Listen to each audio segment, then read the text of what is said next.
Good morning everyone and welcome back. You all did well on the pop quiz, so we know we understand the end formation. Next we cover chapter 5. Article 2, Week 5. Inherent powers distributed. With all power inherent in the people, and two being more than one, the direction of the power of the state must be for the better health, safety, and welfare of all. Being divided into executive, legislative and judicial, the government of Tennessee would pave the way for a better life under its auspices. They say there is no such thing as standing still, as one is either moving forward with the rest of the world or falling behind, and these powers that stem from the people of Tennessee claim a state for those benefits. We can't be expected to raise our own chickens, although for the most part many may. The state ensures one who has never seen a live chicken can purchase eggs from the grocery and a 3-piece wing dinner from a fast food joint at fair market value and at a consistent rate, but how? The representatives of the people who want to eat chicken in areas where chicken is not bred make a movement in the legislature to provide ready-to-cook chicken to a certain area at such a rate so as it will maximize consumption and minimize loss. When they pass it into law, the execution of that law where they have got a community addicted to chicken, tobacco, or any other product is done by the executive branch. The judicial branch addresses whether actions taken in execution were, are, and shall be in the future morally right. What is the legislature but the will of the majority to an ethical position where the people's tax dollars executed at a certain angle lead the state toward a higher moral standard of living?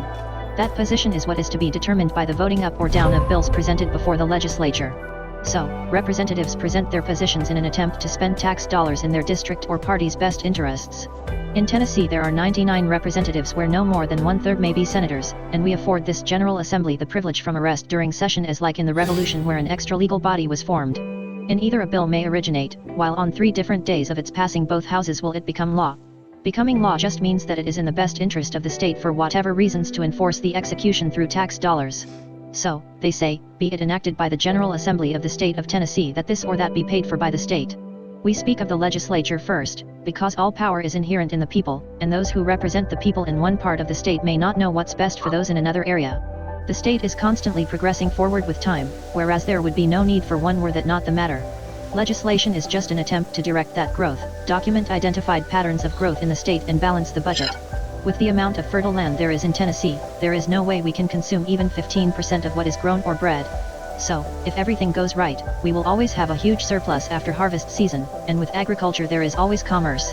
People in other states want our corn, cotton, and cattle, and the governor ensures Tennesseans receive fair market value at home and in outside markets where this produce is taxed.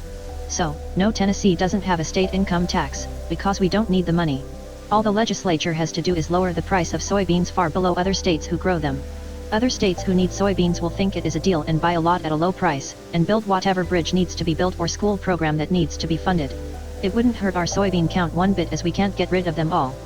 So, what is it besides soybeans that we call ours and label as Tennessean, and in labeling reaping the benefit commercially therefrom? Assuring a product on the market navigable highways, protection from piracy and fair market value as per section 21 of Article I become products of the state.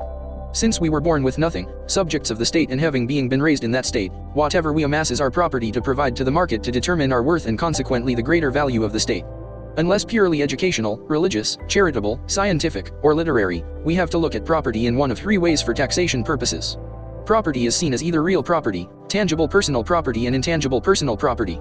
Real property is considered land owned by an individual or body privately for public, industrial, commercial, residential or farming purposes where structures added are considered to be improvements. Tangible personal property is considered by the state as public use, commercial or industrial property and all other visible objects.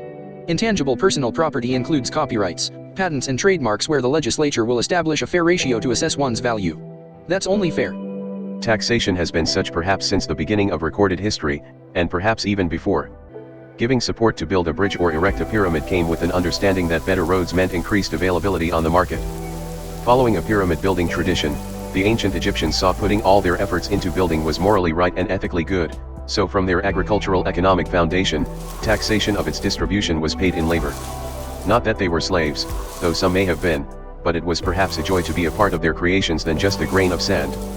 Likewise, many run to work for any state agency, for the benefits and stability of eating every day at a standard of living which may not be at the top, but it certainly isn't at the bottom. The bell curve can illustrate how we see taxes as being collected, as it is not so much a burden as a duty most take pride in, because the state provides a better avenue for our products' availability. So, the government of Tennessee is divided into legislative, executive, and judicial branched where the legislature makes the decision determining our position. In the legislature lies the ethics of the people where being executed by tax dollars through a branch of the same name. Taking the moral high ground, the judicial branch determines if or when there is a problem, if ethical positions were right. In that order, because growth is natural and inevitable. That concludes all the information for this session. Tune in next Monday at 9:11 a.m. for Chapter 6. Thank you for your time and attention.